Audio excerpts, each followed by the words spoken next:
The topic is freedom machines, and of course we're talking to Mr. Floyd Stewart.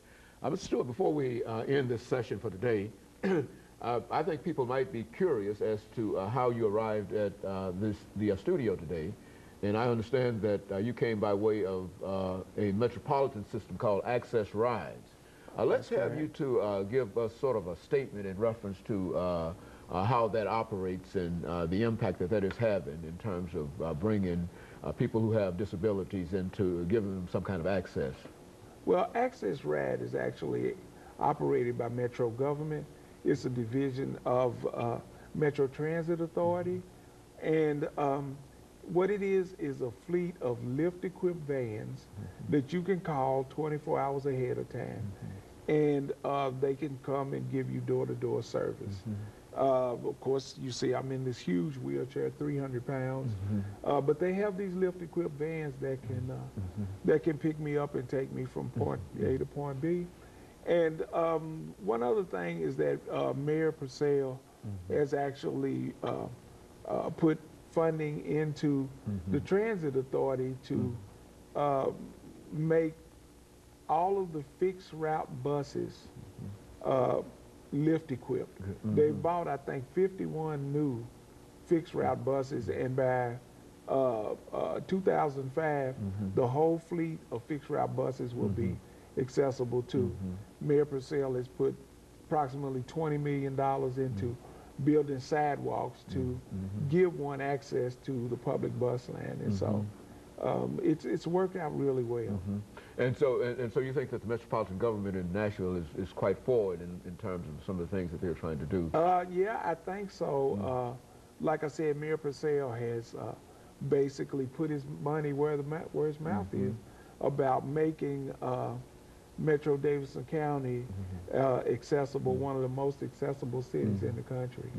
But now beyond that, there are some real problems that I think you have already mentioned, dealing with accessibility and funding and whatever.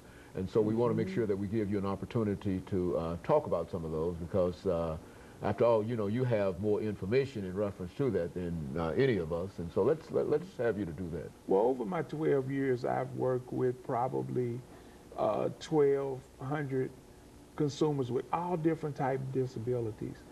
And their major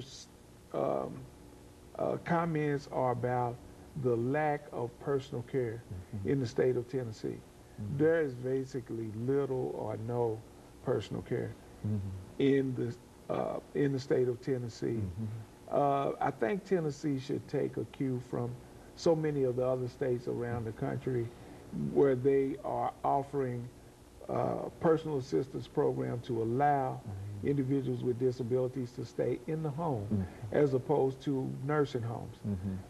Under the Americans with Disabilities Act, an individual should be able to live in the least restrictive environment, which that gives a person an option to live in a nursing home or live at home. It's called money follows the person, where your Medicaid money can be used at your discretion to live in the community if you choose, or live in an institution if you choose. Tennessee does not have that policy in place. Well, now, is that a part of the Medicaid Act, to that personal care item? Yes, there are waivers through Medicaid that the states can use to be able to enable an individual to live at home and use their Medicaid funds to pay for a personal assistant at home. There are several states across the country that do that, have great programs, and they work well for individuals. Do you think that these programs would be cost effective to the state? Oh, sure. They would be very much cost effective because, I mean, you know, like I said, it costs approximately $45,000 a year to live in a nursing home. Even if it costs you $40,000 to live at home, that's a $5,000 savings. But the average is just above half of that.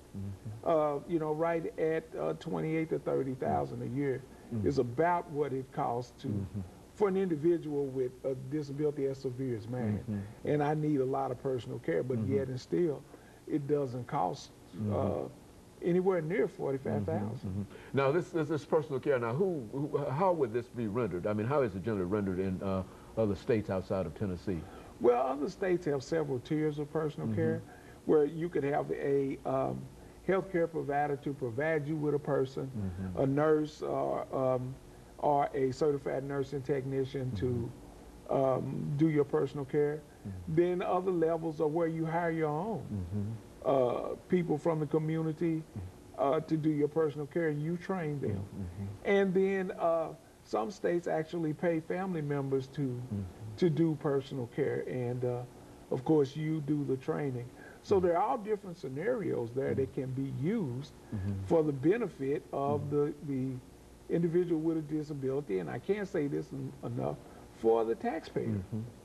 Well, now, do you believe that the state is aware of this? I mean, is there enough information in terms of presenting this information to the state? I think so. We've worked really hard with legislators to get this done, but I hate to say that we've not had a really positive response for a wide range of programs for individuals. And I think it's because of the huge nursing home lobby. The nursing home industry spends tons of money every year to, in my estimation, suppress our efforts to put these programs into practice. Well, now, the nursing home industry would generally receive its money from Medicaid and Medicare. That's correct. And whatever. And so what you're suggesting is that perhaps because they're able to receive this $45,000 example as you used, they would rather keep you in the nursing home for $45,000 than to allow the government to pay $20,000 to keep you at home. Is that what you're suggesting? True. Well, that's not what I'm suggesting. That's what I'm saying emphatically, is that that's what's going on. It's a nursing home state. The nursing home industry is just that. It's an industry. They're set up to make money, and that's all it is. And so I think that's why they're throwing up barriers to doing that. I think, though, you know, they've used excuses like, you know, if they let too many people out of nursing homes, then, you know, it's going to cause them people to lose jobs, the caregivers and whatnot. But that's not actually true. If a person lives in a nursing home, you've got one nurse taking care of 12 to 14 people maybe. But if you let a person live at home, it's going to create a whole new industry. Because now, instead of having 1 on 12, you've got 1 on 1. So you're going to need more nurses and more nursing technicians. So it's actually going to create jobs for people.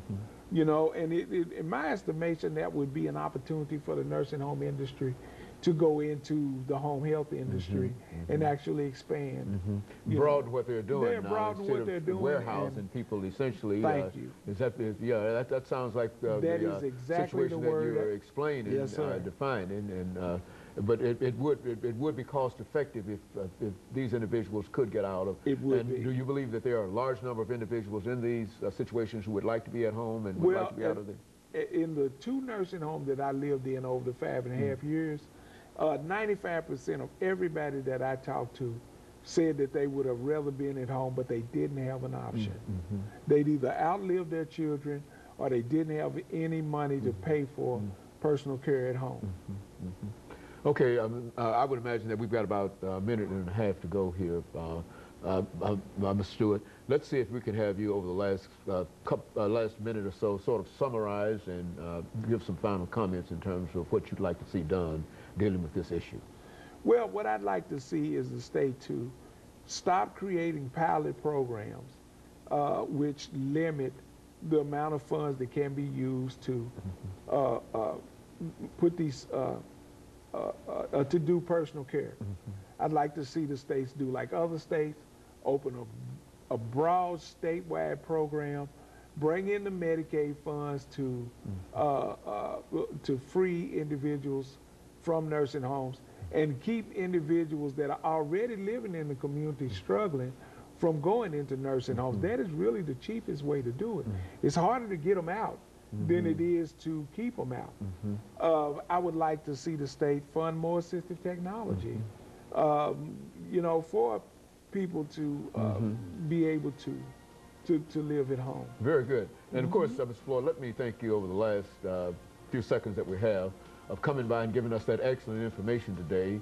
And of course, let me encourage our audience to tune in again next week for another informative edition of Comments. Thank you and good morning.